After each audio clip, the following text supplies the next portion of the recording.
Olá, a gente está começando agora mais um Questão de Opinião, um podcast de política do Opinião CE.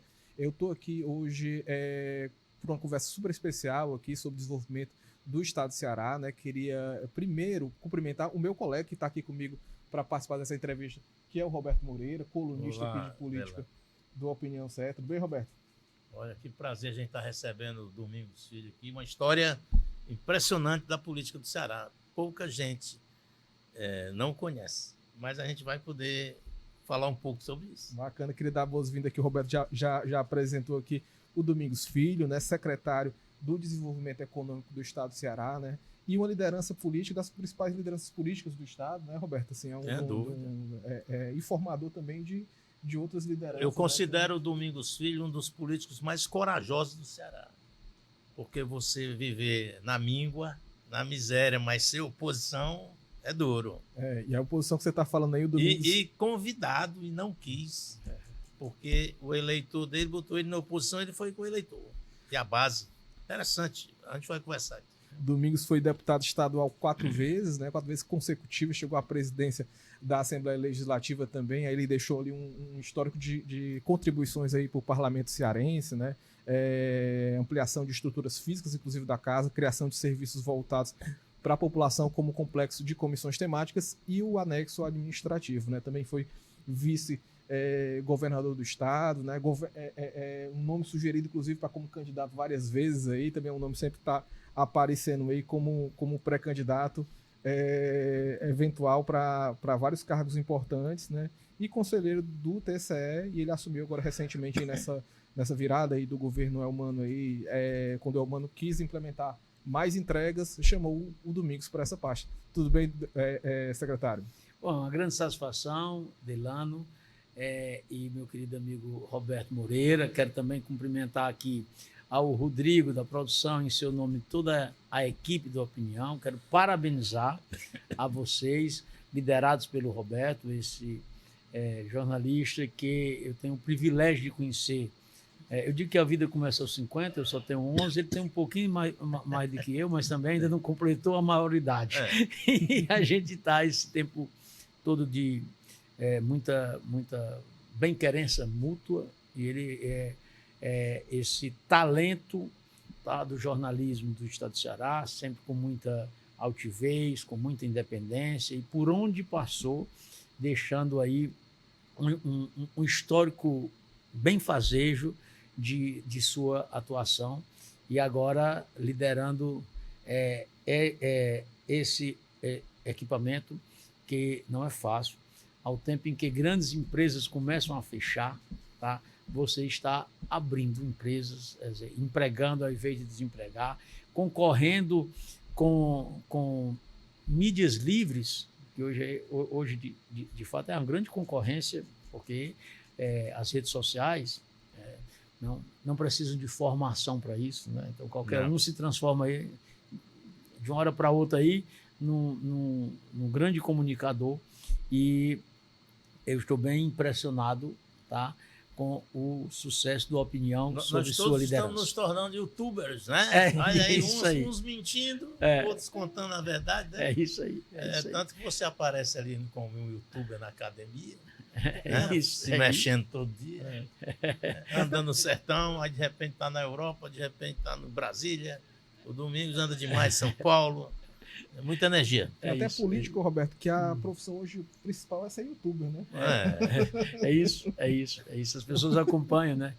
E, de fato, você tem que também acompanhar essa evolução de comunicação. Mas é um grande prazer estar aqui para esse bate-papo. Delano, eu queria fazer Posso? Lógico. Uma ponderação inicial. Eu estou no jornalismo há alguns anos. E eu conheci a trajetória do Domingos do nascedouro, praticamente. Apesar dele ter nascido lá no Tauá, mas o Domingos sempre esteve na mídia como destaque. Ele, nesses 4 mandatos dele de deputado estadual, eu acompanhei muito de perto. E o Domingos era a estrela da oposição.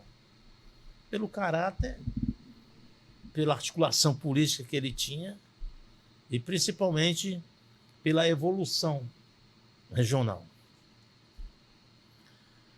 Mas eu vou aqui, não vou me alongar. Ele conseguiu, o Domingos, ser oposição ao Tasso, participou da articulação para derrotar o candidato do Tasso, foi o doutor Lúcio. O Cid foi para o governo, ele junto, já como um grande articulador desse movimento.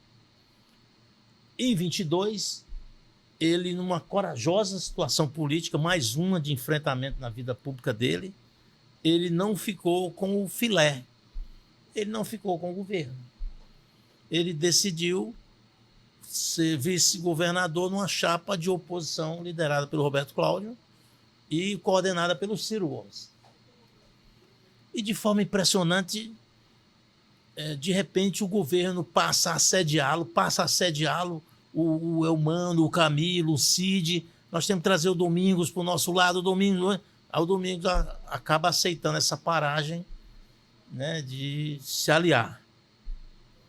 Esses movimentos do Domingos sempre foram marcados pela coragem.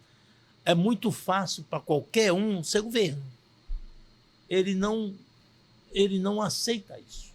O papel dele, político, está sempre baseado nos amigos, nos aliados, ouvir. Ele é diferente. E talvez por isso ele tenha a influência que tem hoje no estado de Ceará. Diante desse cenário, eu vou fazer uma pergunta, Domingos. É desafiador você conviver hoje com todos esses lados e se sair bem como você se sai? Bom, política é paixão, é vocação, mas é também decisão. E de fato, a decisão, às vezes, o que é mais confortável, naturalmente, é você estar ao lado do poder, porque você tem mais instrumentos para atender à demanda da sociedade, que é factível, que é real. Se você está na oposição, você não tem os meios que a situação oferece. Aqui, no estado de Ceará, no Brasil e no mundo todo. Tá? Mas é uma coisa muito forte que eu sempre procurei defender, que é a coerência. Coerência. Às vezes, você imagina que, mudando de lado sem nenhuma razão, para poder ir para o acolhimento do poder, isso possa ser um benefício e muitas vezes é uma tragédia. Tá? E nós temos casos aqui no estado de Ceará que mostram isso.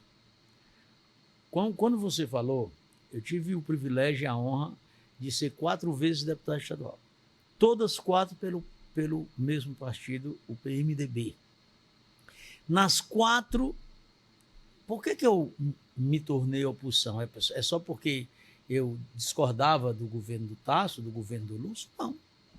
Porque o meu partido disputou as eleições com o Juracy Magalhães contra o Tasso, com o Gonzaga Mota contra o Tasso, com o Sérgio Machado. O Gonzaga com os depois coronéis, o Gonzaga Mota, sim, com apoio das oposições, mas pelo PMDB, contra o Tasso Gereissati e tal. E o Lúcio contra o Hélio Landim, estava no primeiro turno, e no segundo contra o Zé Ayrton. Então, assim, as candidaturas do meu partido e dos aliados em que eu votei perderam as eleições. Então, a característica do nosso eleitor estava ali. Então, não era soberba, ou não era... eu não podia me render a alguma ansiedade política de tentar abraçar a linha de governo, ainda que com as melhores relações, com convites para estar juntos, eu fiquei na oposição. Por quê? Porque eu compreendia que para chegar ao poder, você tinha que chegar pela porta da frente. Então, nós conseguimos fazer isso quando vencemos com o Cid Gomes, pela oposição. Então, vencemos o doutor Lúcio. E eu tive uma participação assim, efetiva nesse contexto de como a gente definir aquela chapa, que não era fácil, era disputando contra o governo, dentro do meu partido, o PMDB, que era dividido. Parte queria ficar lá com o doutor Lúcio, aliás, até a maior parte aqui, mas, enfim, a gente conseguiu contribuir, ajudar para que isso fosse o PMDB viesse a apoiar o Cid, como veio, tá? Ao final, também com a colaboração do presidente do partido, então, Eunício Oliveira, que até então estava tendente para a coligação com o Lúcio. Vencidas as eleições, tá? Eu, então, já no 4º mandato, tive aí a honra de ser reconhecido pelas oposições que passaram a vencer as eleições com o Cid e pelo governador Cid, justiça aí seja feita, e eu fui eleito presidente da Assembleia Legislativa na linha de 2 mandatos. Depois, convidado por ele próprio, fui eleito vice-governador, convidado pelo Cid, que era o governador, escolhida à meia-noite que antecedeu a convenção, que era na linha do 8 dias, quando o PT definiu ao final, no sábado da convenção, era domingo, que declinava da vice em favor do Senado, para o Pimentel. E aí coube ao governador escolher seu próprio companheiro, e eu fui até surpreendido por essa escolha pessoal. Enfim, vencemos aí as eleições. Eu salto para chegar agora, como você falou, nessas últimas eleições. O que é que de fato ocorreu? Nós tínhamos aí um acerto que era público, de que o PT indicava o candidato a senador, que era o Camilo, o PDT indicava o candidato a governador, dentre um dos 4 nomes que estavam lá disputando, Roberto Cláudio, Mauro Filho, Evandro Leitão e a Isolda. E caberia ao PSD, disputando aí com o próprio MDB, o PP, a indicação por ser a liderança mais consistente com relação retirados esses 2 a questão da vice. E assim foi feito. O PDT disputou uma indicação interna, foi para o diretório, e dali saiu Roberto Cláudio. Ora, mas eu não tinha um compromisso de ser o vice dessa chapa? É claro que, ao tempo que ele foi com o Ciro, lá na minha casa, buscamos ajustar o compromisso que tínhamos feito. Você seguiu o seu caminho, né? Não, eu segui o caminho do que eu tinha acertado. Né? Tanto que depois disso... Quem saiu da rota não foi o senhor. Eu não saí... Aliás, o que é que o PSD tinha a ver com isso, com essa briga? Nada. Nada. Porque se fosse... dizer assim, o PSD não poderia dizer, dentre os 4 pré-candidatos do PDT, qual era que ele tinha afeição. Isso não existia. Cada partido tomasse conta de si. Tanto que na nossa convenção, tá, na nossa do PSD, que foi feita na minha terra, e tal, a chapa que saiu àquela altura era Camilo, senador, Roberto, governador, e Domingos Filho, vice. Só que com 48 horas depois, o PT e o PDT rompem. O PDT rompe. Eu sou chamado para o governo. E aí, mas havia um acordo para ser a Isolda e tal, mas eu não posso perder esse acordo. Nada contra a Isolda, pelo contrário, talvez ser vice da Isolda, disse isso a eles mesmos, fosse para mim mais confortável do que ser vice do Roberto. Por quê? Porque a Isolda já iria para um processo de reeleição, porque a Isolda era mais técnica, talvez eu pudesse contribuir com algumas habilidades mais nas relações políticas, tenho uma extraordinária relação com ela, conviveu com tudo. Nada, como tenho com o Roberto. Tinha e tenho com o Roberto, que é meu querido amigo. Mas eu deixei assim uma coisa muito clara. Eu não vou escrever na minha biografia um ato de covardia desse para deixar o Roberto só. Ainda sabendo que o PT vencia as eleições, porque estava muito claro. O Camilo com 80%, como o maior líder do Ceará, de fato, naquela altura e hoje, assim, muito longe do segundo. O Camilo exerce uma liderança hoje que nenhum cearense elegeu. Mesmo no auge de todos os outros, teve como ele tem agora. Com o Lula também com 80%, tá certo? Com um candidato de boa expressão, como é humano, de luta, juntando o restante, tempo de TV, numa mesma eleição, meu irmão, não tinha jeito como aconteceu o que aconteceu. Mas isso não tinha nenhuma razão de ser para justificar um abandono meu. Porque isso aí, evidentemente, que manchava toda uma linha da minha história. O que é que aconteceu? Embora a gente sempre estivesse junto. 2 vezes o Cid governador, 2 vezes o Camilo governador. Então, o caminho natural é dessa terceira vez, não por mim, não pelo PSD, mas por eles, houve a ruptura. Terminadas as eleições, o próprio o Cid começou a liderar esse processo, o próprio Camilo e o governador, até numa posição de muita humildade, eles tinham acabado de vencer as eleições no primeiro turno, de muita humildade, procuraram refazer essa aliança que já vinha longeva, né? Já vinha de muito tempo. Ou seja, houve esse mal-estar, houve isso ali, tá bom, vamos embora procurar reunir, nos convidaram, como convidaram também o PDT. Também o PDT.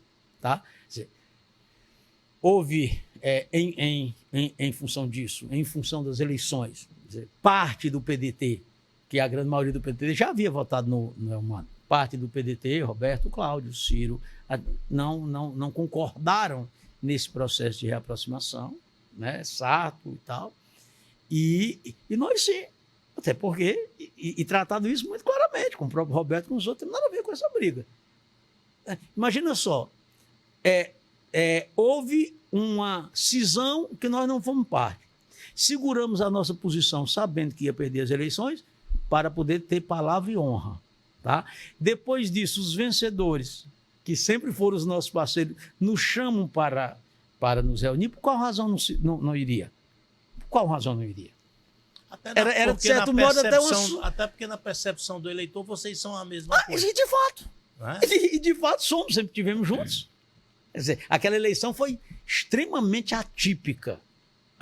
Colocou muitas lideranças, muitas pessoas em situações dificílimas. Por quê? Porque estava todo mundo junto e saiu uma ruptura que não estava desenhada.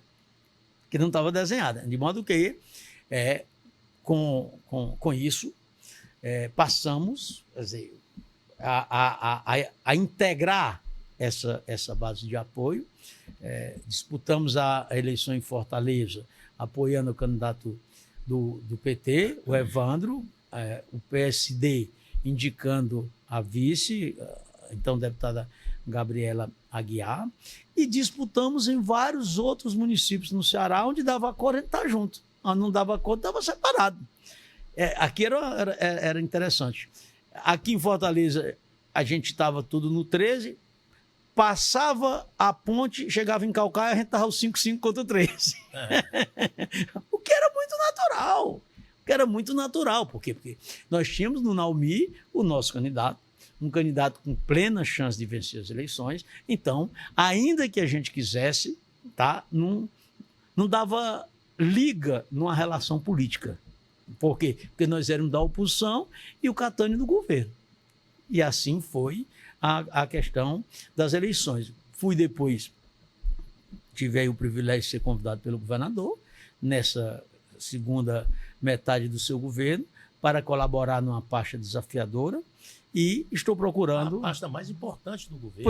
Pois é, e estou procurando dar conta de contribuir nessa minha passagem, ajudando o governador Elmano a fazer entregas por todo o Ceará. Eu queria fazer uma pergunta breve em relação a esse ponto que o Roberto tocou, que assim, uma coisa que a gente tem visto muito na política hoje, em tempos de polarização, é uma animosidade muito grande de, às vezes, que algumas rupturas deixam, né? Assim, às vezes você vê, parece que as pessoas estão levando realmente pro fígado mais do que talvez em algum momento levar, assim, né? Como é que tá na política e tentar se blindar disso aí? Como é que não pegar tanto ar em relação por exemplo, a questão da derrota e isso, de repente, não define o que você vai fazer com a sua carreira política porque você sofreu alguma derrota, né? Você falou aí, por exemplo, dessa sucessiva vitória que você teve no parlamento, mas o seu partido saía derrotado para o governo, né? Como é que não manter ali o juiz no canto e... Não, mas esse é o espírito partidário, que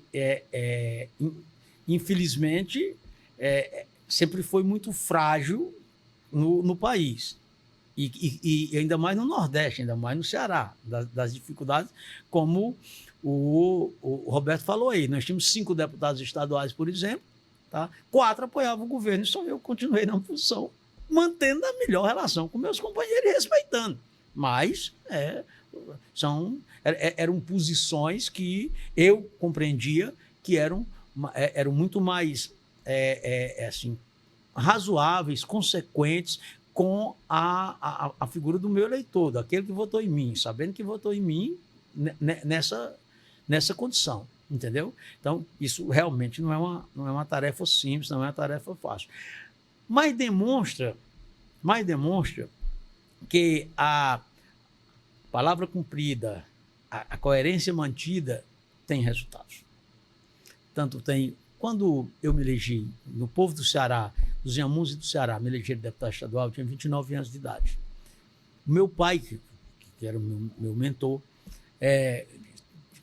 tinha sido prefeito 2 vezes de Itauá, da minha cidade e tal, eu já venho na tradição política longeva.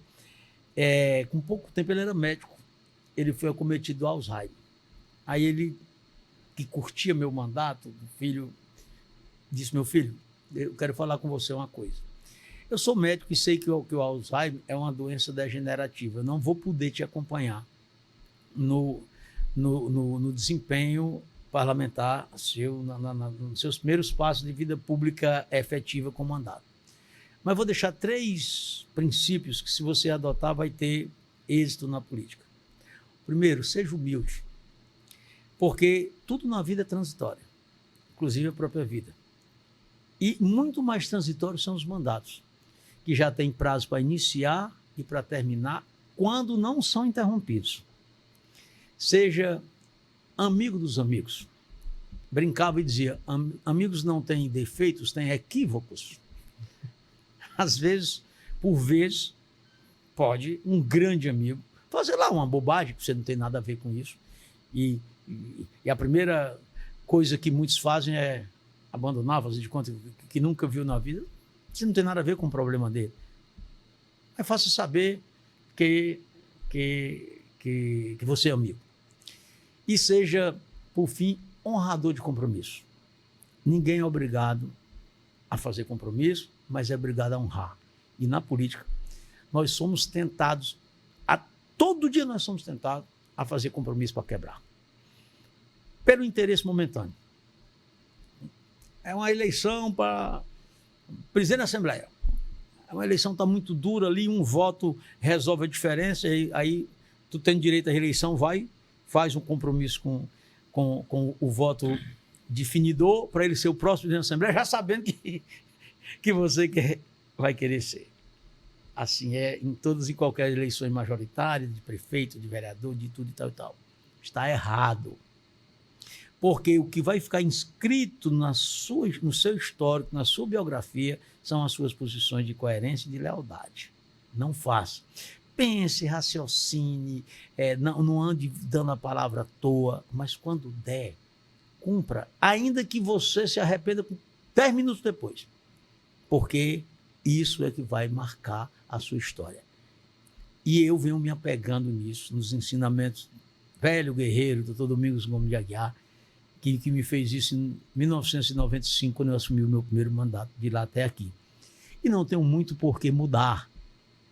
Até porque, se eu conseguir, com essas características, sair da menor região do estado do Ceará, com apenas 4 municípios, a região dos Inhamuns, a região mais pobre do Ceará, mais seca, mais desafiadora do Ceará, e me transformar numa liderança de estado, tá? Certamente esses princípios foram o forte disso.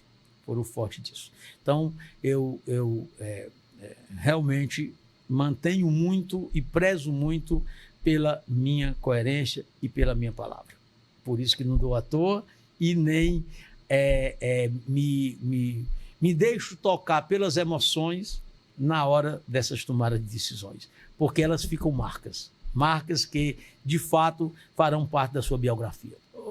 Domingos, eu queria falar um assunto que você puxou aí, que é você ser líder de uma região que tem 4 municípios, a região mais pobre, a mais seca, a mais sofrida, mas que você conseguiu transformar numa das regiões mais importantes do Ceará. A partir de Tauá, para as pessoas que estão nos acompanhando, Tauá é uma mini Fortaleza, né? Ou talvez uma cidade equivalente a Sobral, a Crateús, do ponto de vista de serviço. Lá tem todas as repartições públicas estaduais, federais. E Tauá tem um custo altíssimo de gestão por isso, mas tem uma coisa que é apaixonante. Tauá é uma cidade que não tem uma folha de papel na rua, é arborizada, tem rio, tem perene, tem açude dentro da cidade, a lagoa, os distritos arrumados. E isso serviu de espelho para Crateús, né, para lá o Noronha, lá em Parambu, enfim, Quiterianópolis, ali as cercanias. Esse seu líder, Domingos Filho, né, que surgiu esse líder, ele tem esse feito. E isso você acha que foi importante ou foi importante só a sua coragem?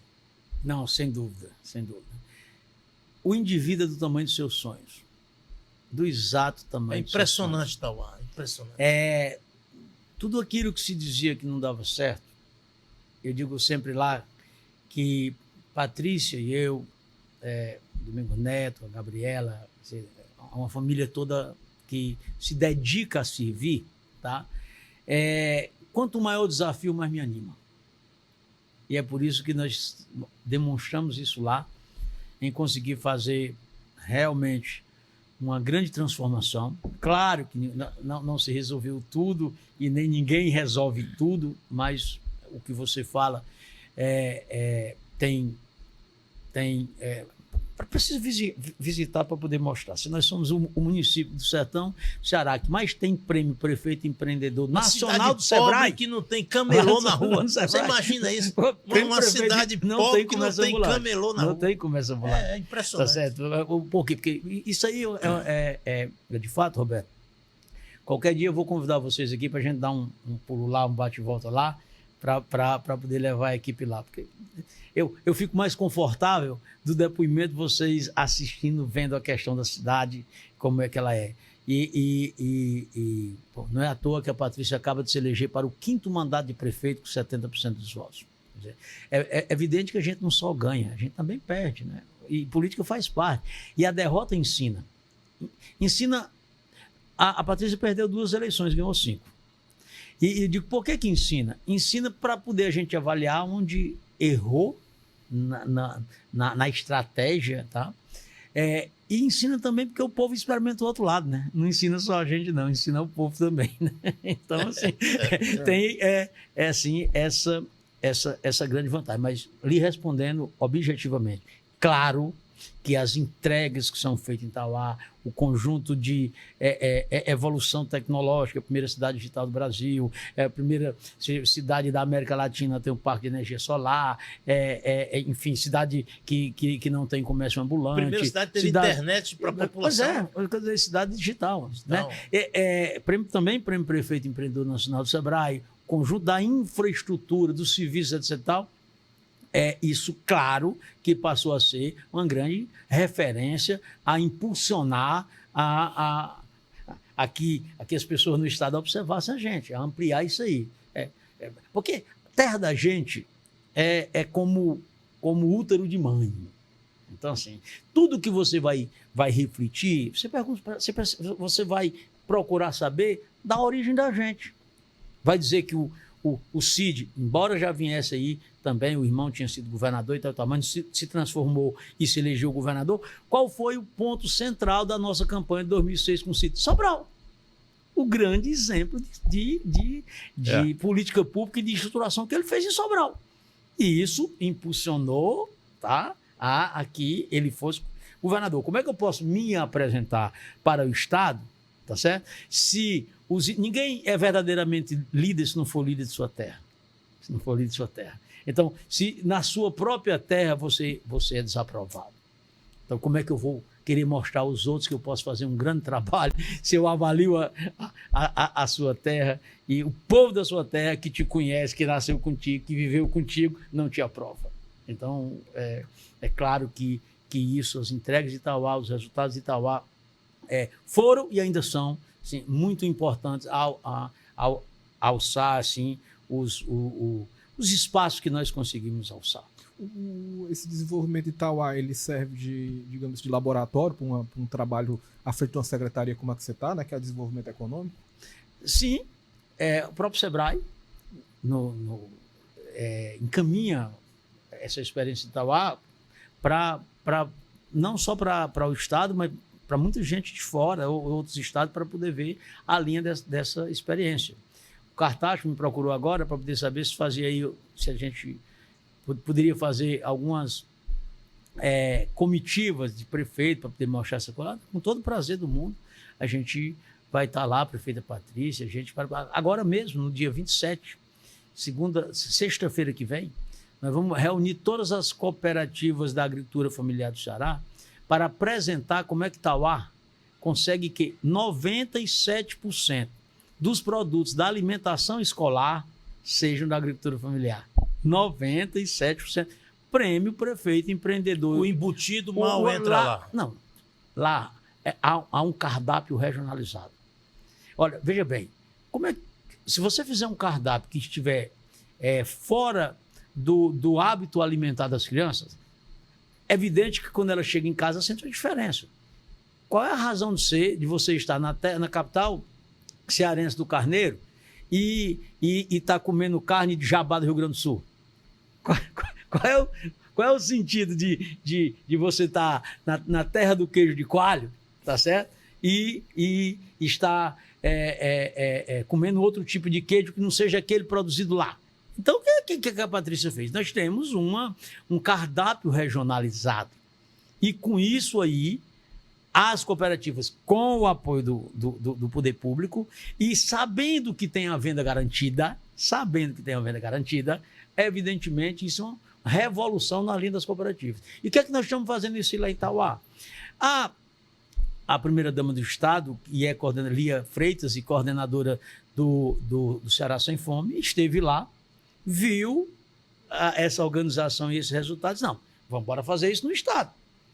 E aí, esse encontro com essas cooperativas é para a gente mostrar o case de sucesso lá. Prêmio Prefeito Empreendedor do Estado e Nacional, o ano passado, do Sebrae por compras governamentais, para se replicar em todo o Ceará Sem Fome e ampliar na alimentação escolar do Estado. Ou seja, aonde tiver programas sociais, se a pequena agricultura, que é a agricultura familiar, pode atender, tá? Evidentemente que você está impulsionando a microeconomia. Fomentando, né? Isso, e que de fato... Olha, vou dar só um exemplo. Itauá é o município menos chove, né? No Ceará, né? Temos aí uma média histórica de 398 milímetros ano. Nos tempos bons, entre 400 e 600 milímetros ano, tá? E por que Itauá vende filé de tilápia para os restaurantes da Fé Comércio em Fortaleza? Por que Itauá, a partir do município que menos chove, é esse que vende mais filé de tilápia? Vende para São Paulo, traíra e bodó, por exemplo, são espécies que não estão no nosso hábito alimentar. O pescador pega e já joga fora, porque ele não come, ele não vende, não está no nosso hábito alimentar, mas está no do carioca. Mas está no bodó, que é o casco, é tipo uma lagosta digamos assim, de água doce, mas que há uma repulsa de que as pessoas comam isso. Só que ele sai beneficiado de Itauá. Cada semana é um caminhão que vem para Minas Gerais ou para São Paulo, para eles saírem de lá, do lugar que menos chove. Fruticultura irrigada, tá? Polpa de fruta. Vocês têm uma parceria. Como é que isso veio? A partir do instante que você integra um cardápio, você sabe onde vai vender? Eu, em pouco tempo, como secretário de Desenvolvimento Econômico, descobri uma coisa. É que na cadeia produtiva, a gente começa de trás para frente. A primeira coisa é o seguinte: a quem vender? Quanto vou ganhar? A partir do instante que eu souber a quem vender, quanto vou ganhar? Se eu vou produzir, o resto aqui se organiza. Agora, você não vai estruturar uma atividade pesqueira ou de mel, por exemplo, ou de agricultura irrigada, ou de polpa, ou de tal. Se você não sabe quem vender. Então, qual é o grande diferença lá? Organizou-se um cardápio que o próprio município pode produzir. Então, você vai ter lá no cardápio filé de tilápia. Ah, não pode comer peixe na alimentação escolar. Pode. Não pode peixe com espinha. Aí, a nutricionista, filé de tilápia, bolinho de peixe. Entendeu? O que pode ir lá. E, do ponto de vista nutricional, muito melhor ainda. Porque hoje as crianças, por exemplo, da educação infantil, não podem comer com açúcar.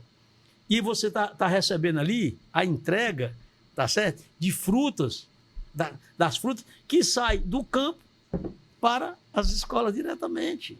Então, ele come assim, a fruta fresca, né? A fruta fresca produzida na agricultura familiar. Para dar apenas como exemplo. Hoje só não está 100%, porque existem alguns produtos que não tem como fabricar, tipo bolacha, alguns que são necessários, uma parte de achocolatado, uma parte de, às vezes, algum tipo de condimento, muito pouca coisa. Quase tudo é possível. Que bom. Mas olha só, sabe quanto é que isso, uma cooperativa como essa, que é peixe, mel e peixe, mel e fruta, tá? E fruticultura, produzindo polpa, tá? Vendeu só para a Prefeitura de Itauá ano passado 1.200.000. 100 mil reais mês. Então, você toca hoje eles estão em 20 e tantos municípios, estão aqui em Fortaleza, então, você dá a condição básica de alçar voo. Está entendendo? Então, assim, as atividades econômicas todas. Ah, mas a mulher que saiu de um outro programa chamado Itauá Solidário, que ele tem que ter uma atividade, um dos cursos, dos 69 cursos que o município oferece. Tá bom, terminei o curso, vou fazer o quê? Agora, há lá a economia circular. O bolo que ela produz, o doce que ela produz, vem para a alimentação escolar.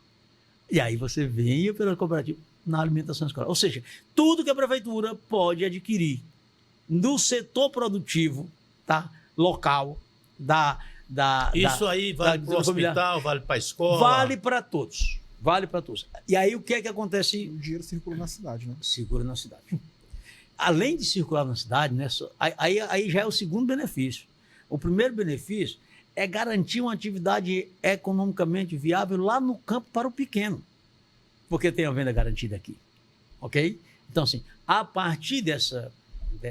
Aí a primeira-dama formou um grupo de trabalho aí, da gente, da SDA, da Procuradoria, etc. Tal, e coube a SDE organizar a produção, garantir que tem produção para isso. E aí nós vamos estar reunindo lá em Itauá, eles mesmo acharam que devia ser lá, porque já tem um case de sucesso, para saber como é que aconteceu lá e repercutir para todo o estado. Vai ser do Ceará todo? Do Ceará todo. Com as 4 organizações de cooperativa, Organização do Cooperativo do Brasil, deve ser coisa aí para 100 e tantos, 200 cooperativas de todo o Ceará. E a ideia é essa, saber o que é que você produz na Serra da Ibiapaba, que pode... Sim, e aí levando o cardápio das cozinhas do Ceará Sem Fome. E aí levando o cardápio da alimentação escolar. E aí, por exemplo, discutindo... Nós precisamos mostrar que a agricultura familiar é capaz de atender a demanda do Estado com aqueles produtos que ela tem.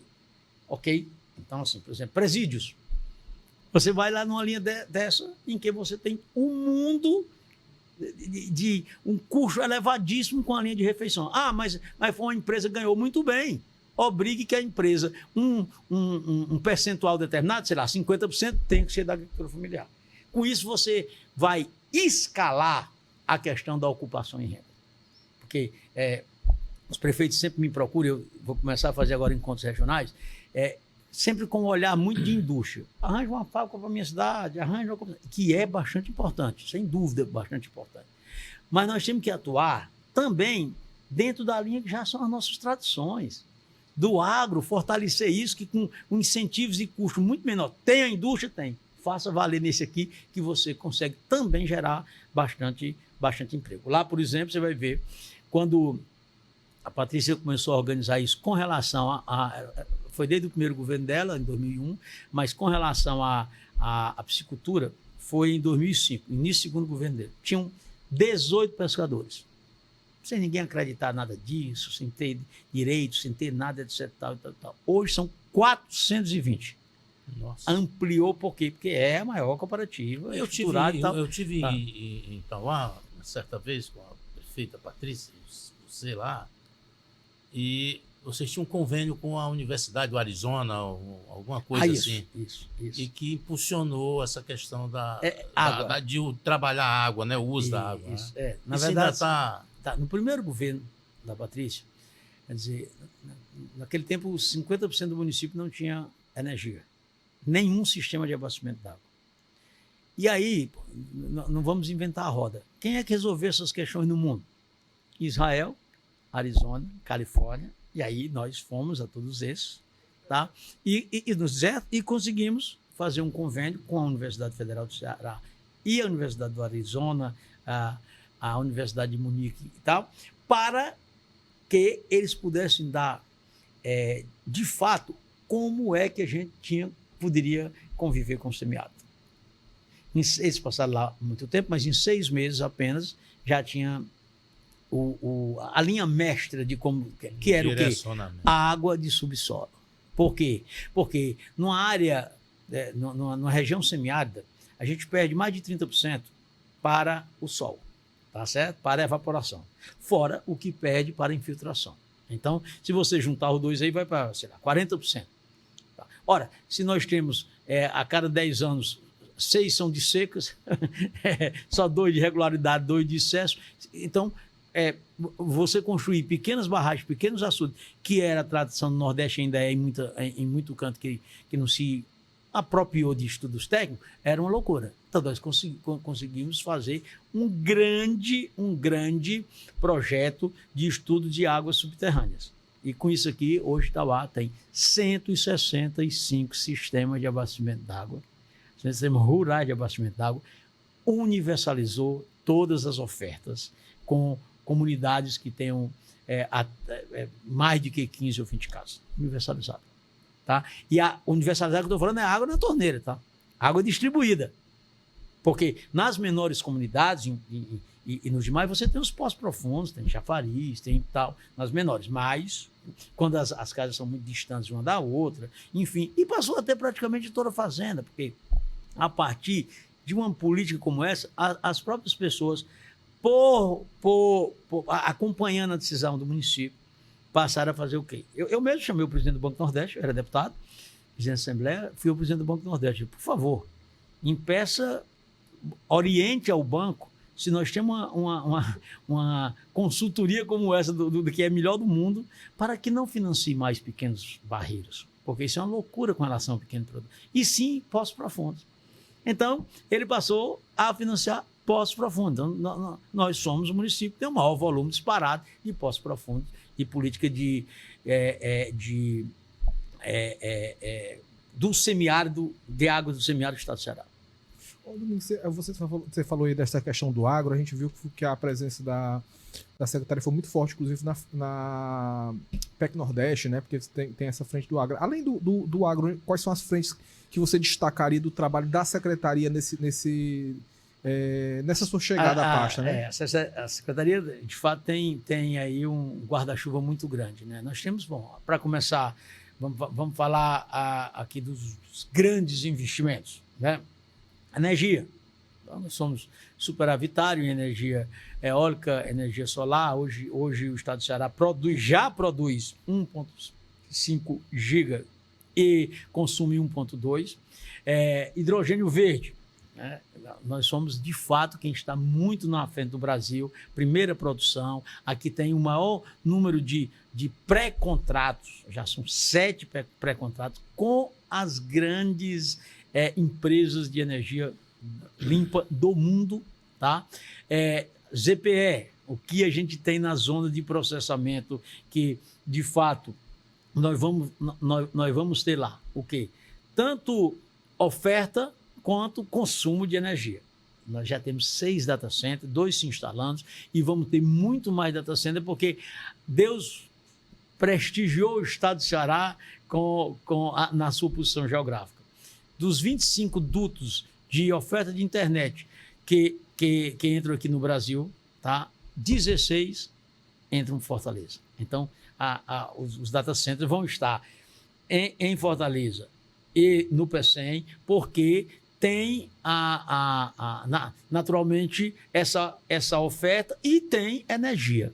Então, hoje o nosso grande desafio com relação a esse eixo maior, digamos assim, porque aí nós temos um porto extraordinariamente moderno e competitivo.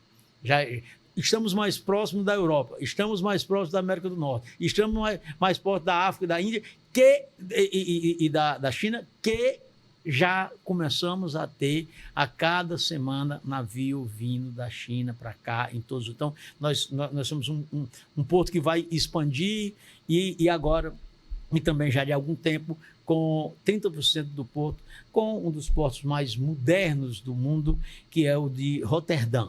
Tá? Na linha qual é a nossa dificuldade hoje? Rede de transmissão, ou seja, nós produzimos mais energia do que nós podemos.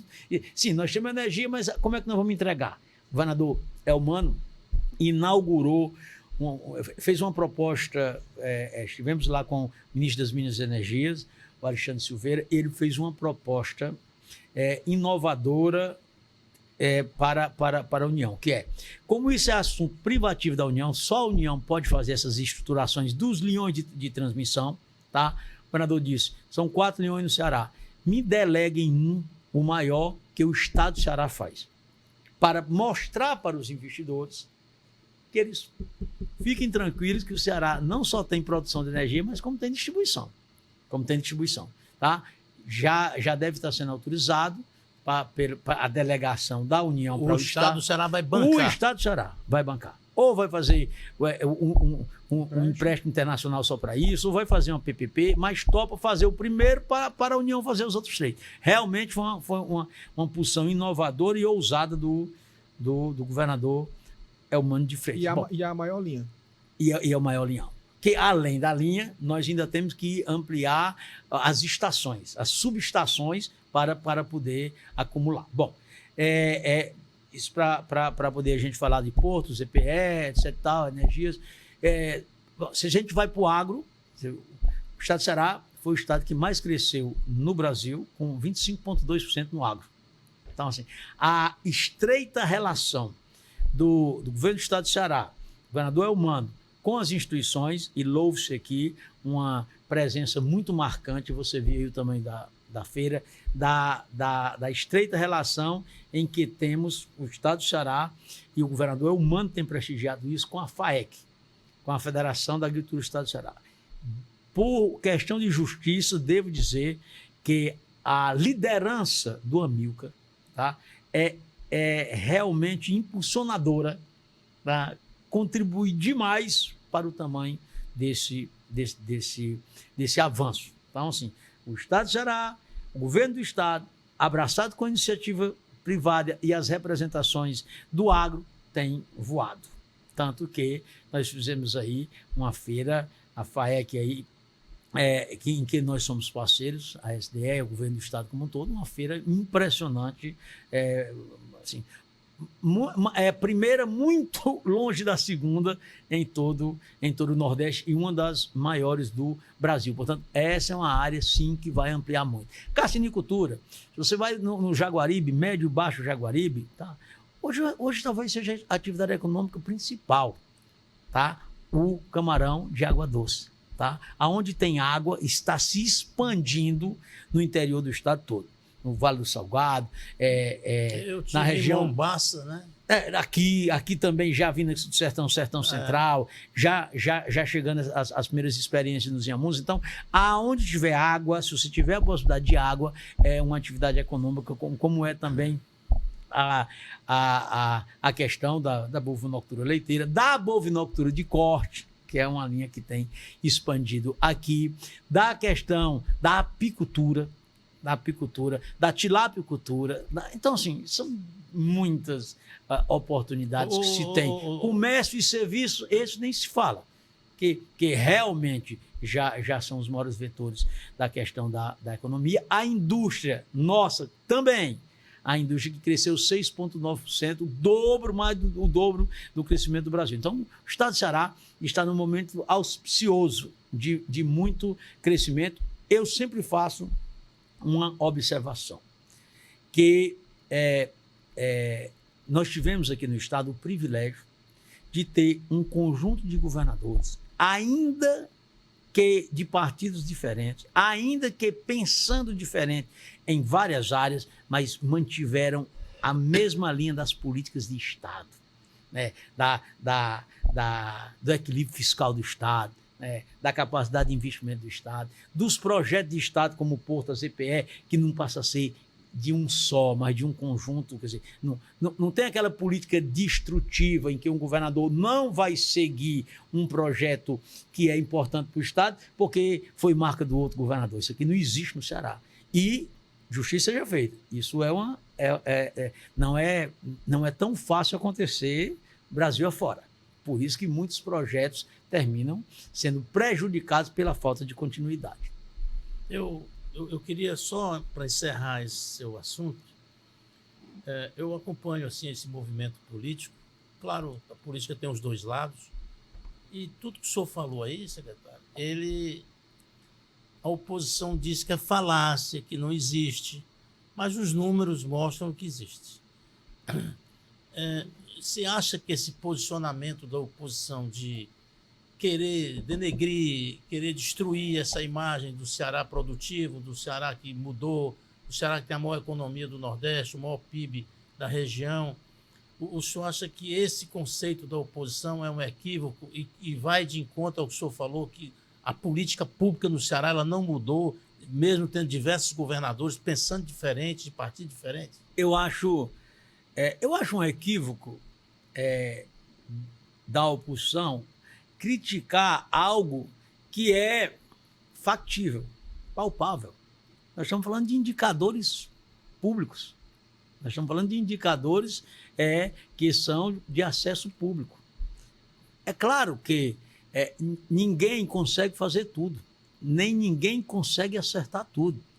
Ora, se existe, eu fiz isso como oposição, se existe um conjunto de fragilidades que todo e qualquer governo tem, do prefeito melhor avaliado, como é o caso da Patrícia lá, ao presidente, ao governador, tem pontos que não foram resolvidos ainda. Tem pontos frágeis ainda. Então, assim, esse era o que devia ser explorado. Até porque o que pode ser desmentido, você vai dizer que nós não somos superavitários em energia limpa? Se os indicadores públicos provam isso, você vai dizer que a educação do Ceará, 87 das 100 melhores escolas de ensino fundamental do Brasil são do Ceará. Você vai dizer porque que o ITA chegou aqui? Além da força política do Camilo, do governador, de toda essa linha desse grupo, porque é o Estado do Ceará que mais aprova no ITA, portanto é uma marca forte que o presidente Lula resolveu reconhecer pela força. Por que o Camilo é ministro da Educação? Por que o Cid foi ministro da Educação? Num reconhecimento aos avanços que se tem. Essa aqui é a verdade. Bom, quer dizer que nós somos uma ilha de oportunidades que não tem nenhum equívoco. Não, temos muito a avançar. O próprio Ciro foi ministro da Integração Nacional por causa do trabalho feito aqui no Ceará com esse remanejamento de água. Isso, esse trabalhador. Essas outras linhas. Então, assim, há de fato muita... Agora, tudo bem, quem é da oposição tem que procurar os defeitos mesmo. A oposição, a tarefa é essa. A tarefa é essa, tá? Mas, assim, eu pessoalmente, se da oposição fosse, não me encaminharia por algo, para fazer uma crítica a algo que eu pudesse ser desmentido por obviedades, tecnicamente, objetivamente, por indicadores, tá? Quando todos nós temos, todo governo tem, muitos outros campos que podem ser explorados. E experiência de oposição ele teve, viu, Roberto? É isso aí. Eu queria lhe perguntar se a gente Professor. a gente entrou nesse ponto, assim, uma coisa que até suitando aqui um tema de uma coluna recente do Roberto, a gente tem visto essa questão das pré-candidaturas muito fortes, tanto da oposição quanto de algumas pessoas aí da base do governo, né? E o PSD não tem colocado a cabeça aí como... Não tem se discutido, a gente não tem ouvido falar em pré-candidaturas do PSD, né? Eu queria que você falasse um pouquinho dessa posição aí, da sua posição em relação a essa questão desse movimento todo, das pessoas antecipando 2026, né? Antes de ter sido convidado e aceito e assumir a Secretaria de Desenvolvimento Econômico do Estado, convidado pelo governador Elmano, eu já dizia, quando me perguntavam sobre esse assunto, que o PSD só iria discutir sucessão em 2026 e no momento adequado de 2026. Por quê? Porque se o nosso partido é da base do governo, a meu juízo, sem nenhuma crítica a quem pensa diferente, as estratégias que cada um partido tem, que cada pré-candidato tem, cada qual tem seu modelo. Estou falando do nosso modelo, tá? Nós entendemos que é um desserviço à questão de quem está no poder. Portanto, do governador Elmano. Imagina só, nós estamos falando aqui de Itauá, o Elmano chega em Itauá. Tá? E vai inaugurar, como tem várias coisas para inaugurar lá, alguma obra importante lá. Na hora que ele termina de inaugurar a obra, a imprensa está toda lá, faz uma pergunta sobre a obra. O resto é só sobre política. Sim, quem é que vai ser mesmo seu senador? Sim, quem é que vai ser mesmo seu vice? Sim, vai ser fulano, vai ser fulano, vai ser fulano, vai ser fulano. O evento principal do governo passa a ser coisa secundária. Quando nós estamos no meio do governo, nós estamos na segunda metade do governo. O senhor acha que o Chagas Vieira hoje, ao gravar um vídeo alertando sobre isso e dizendo que o Estado tem que governar e trabalhar e que a eleição que vem já é um reflexo da sua declaração? Não vou dizer da minha. Não vou dizer da minha. Em conversa com o Chagas e com o governador, aliás, já dizia publicamente, em conversa com ele, eu falei isso, mas é da percepção racional, né? Percepção racional. Inclusive, concorda comigo? Tanto que o próprio governador, por várias vezes... Inclusive, a sua declaração foi postada pelo governador na rede social dele, no jornal Opinião. Olha, veja bem, quem está na oposição, diferente de quem está no governo, tá certo? Deve precipitar processos para poder ir se organizando. E ainda tem que ter muito cuidado, porque se radicalizar muito, pode perder pessoas para a gente. Pode perder pessoas do partido para a gente. E quem está no governo, com o direito à reeleição, como é o caso do governador Elmano, vai ser avaliado pelo seu governo, pelo governo que ele fez. Então, tudo que o governador hoje se posicionar é um estresse dentro da aliança. Até porque é uma aliança larga. Uma aliança de vários partidos, de vários quadros, em que os partidos têm todo o direito de querer participar do processo, participar da composição. Mas não a essa altura. Não a essa altura, na minha concepção. A essa altura é prejudicial à questão da gestão, dos desafios da gestão.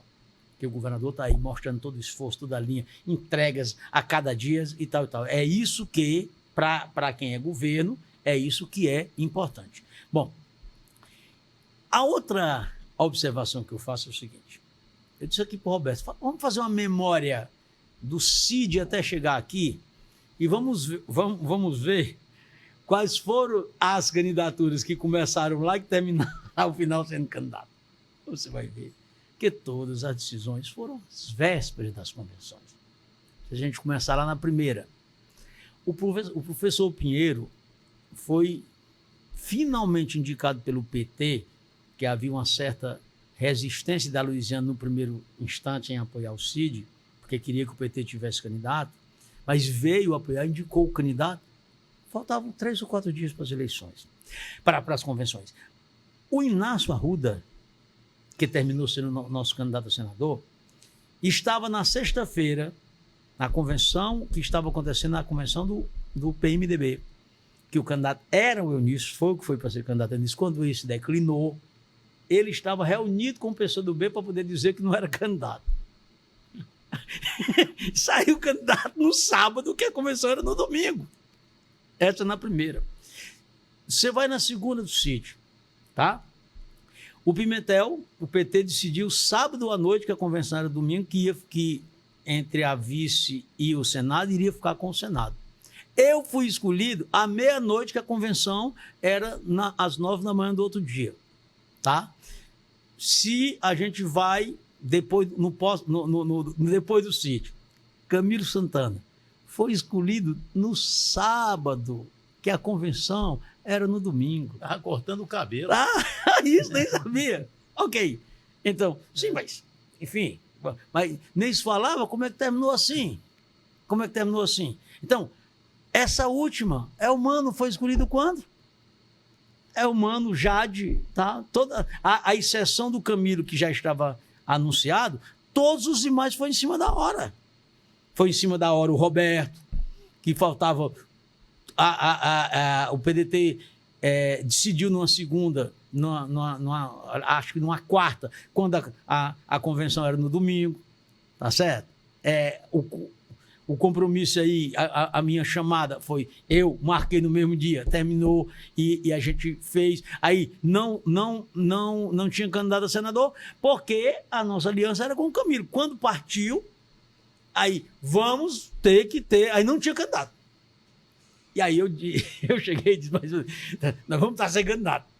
Embora sabendo que o Camilo é quase a unanimidade, mas aí a Érica Murim, que era deputada, topou e foi candidata, sabendo que não tinha nenhuma chance, mas para não deixar desfalcada a chapa, porque senão fomos nós do PSD que colocamos à disposição para isso, porque não tinha nomes para isso. E a Érica, realmente uma mulher de muito valor, tratar, né, e foi a nossa candidata a senadora. Quando?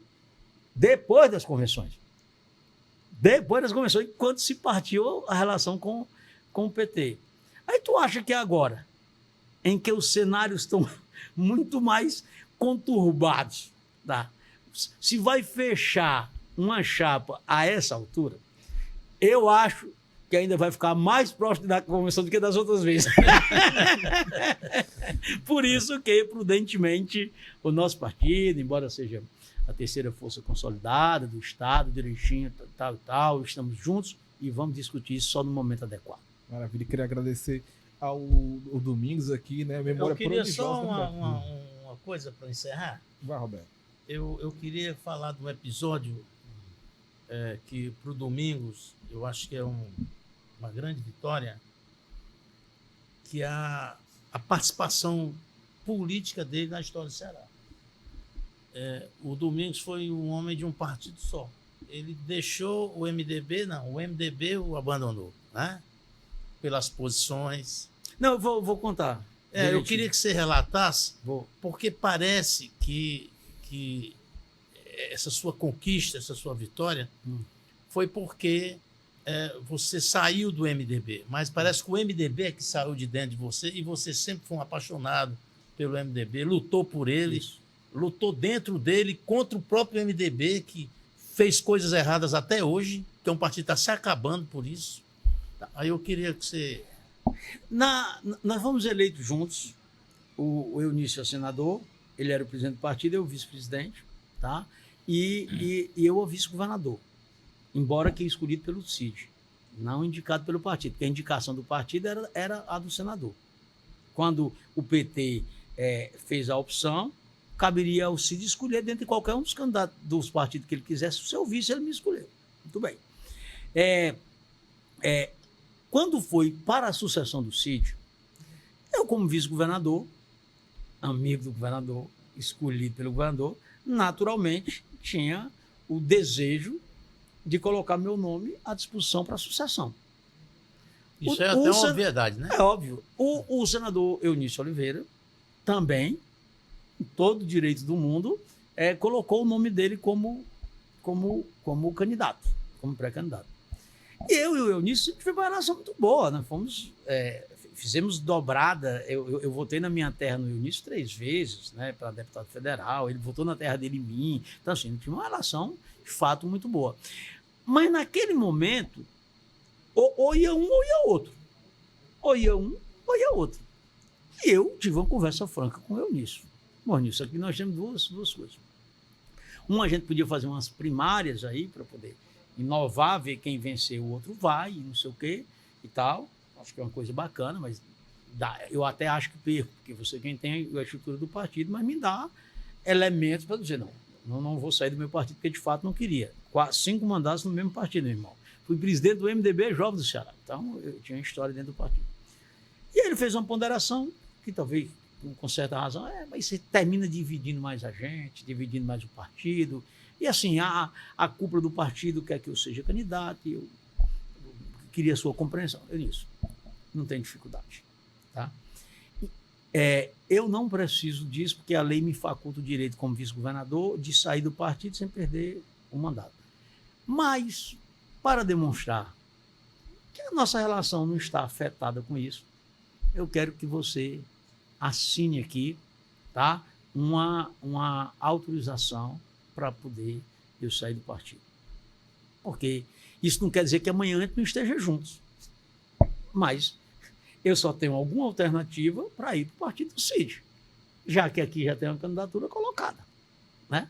E assim foi. Ele fez a audiência. Eu tenho, assim, realmente, para mim, naquele instante, era uma coisa muito ida, de fato. Política é paixão e partido também é paixão da gente. Então, se era o meu único todo o tempo. E pronto, saímos de boa, numa boa. Depois, ele, como foi, saiu candidato, mas não no nosso lado, não na nossa aliança, foi candidato pela oposição e eu, naturalmente, fui votar no candidato onde o meu partido estava, né? Que foi o Camilo Santana. Hoje nós estamos todos aí dentro de uma mesma compulsão, como era lá na inicial, em 2000 e 2006, e espero que até o final isso possa continuar assim, com as habilidades do governador Elmano, do Camilo, do Cid, de todos, enfim, todo mundo, tá, vai, no momento adequado, tá, procurar os seus espaços e, naturalmente, quando os espaços quando não tem espaço para todos... Eu vou complementar, Domingos. Alguma regra mais objetiva tem que ser criada. Eu queria complementar como repórter, à época,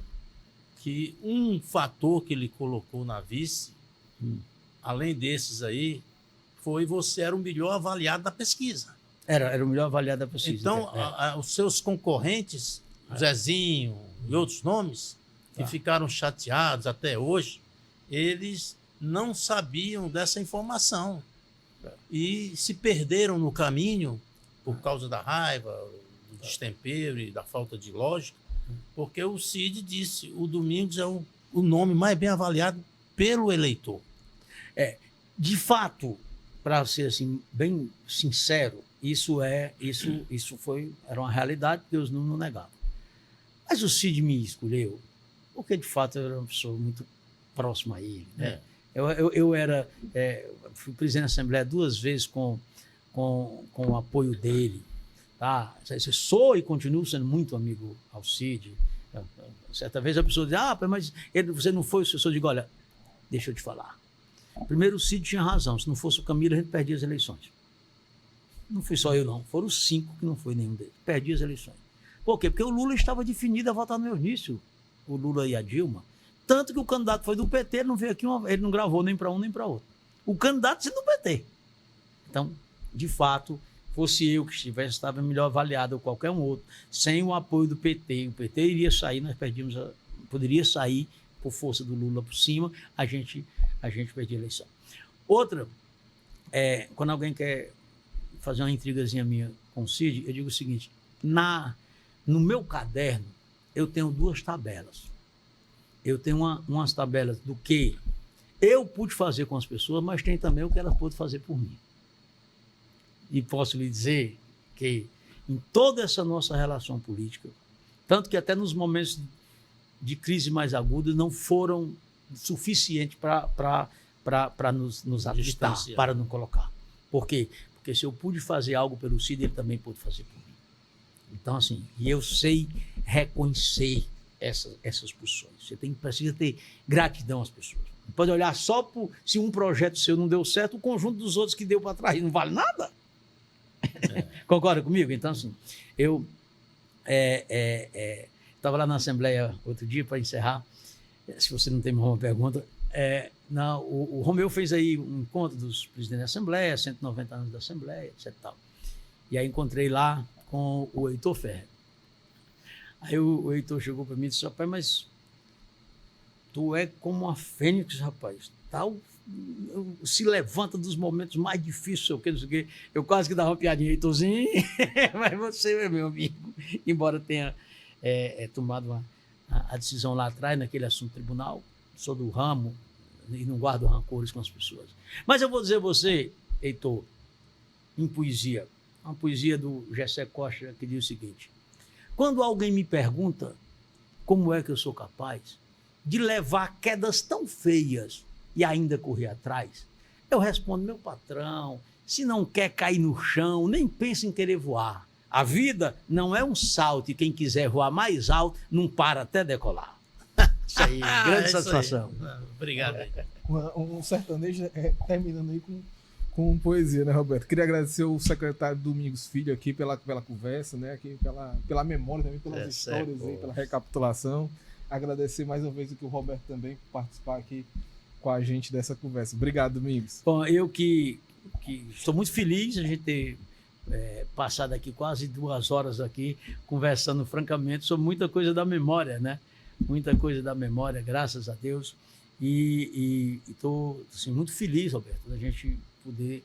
Fazia tanto tempo que a gente não batia um papo assim tão Dizem que os aberto, amigos se né? encontram, né? Os amigos se encontram. Os amigos sempre se encontram. Muito obrigado. Estarei sempre ao dispor de Espero que tenha gostado da casa. Extraordinário. Fantástico, fantástico. E está convidado aí para voltar. Queria agradecer você também Quando que acompanhou for passando aí na rua. Vamos lá, dar uma chegada aí. Vai ser sempre bem-vindo, secretário. A gente queria agradecer também quem acompanhou a gente aqui nessa entrevista, né, com o secretário Domingos Filho, e chamar para todo mundo acompanhar os conteúdos que vão estar aí no nosso portal, nas redes sociais. Que está aqui já cobrando a gente aqui com os outros compromissos do secretário, Roberto. Você me acompanha há pouco tempo, né? Só eu era menino, ela já lhe acompanhava. Eu não sei se eu conto o tempo, né? Mas não vai se zangar com isso, não. Só de 2007 para cá. Daqui a pouquinho. Vai completar agora só 2027, só 30 anos. Só. Eu era menino, ela já andava com você. Obrigado, gente. Esse foi o Questão de Opinião e até a próxima. Não tem idade.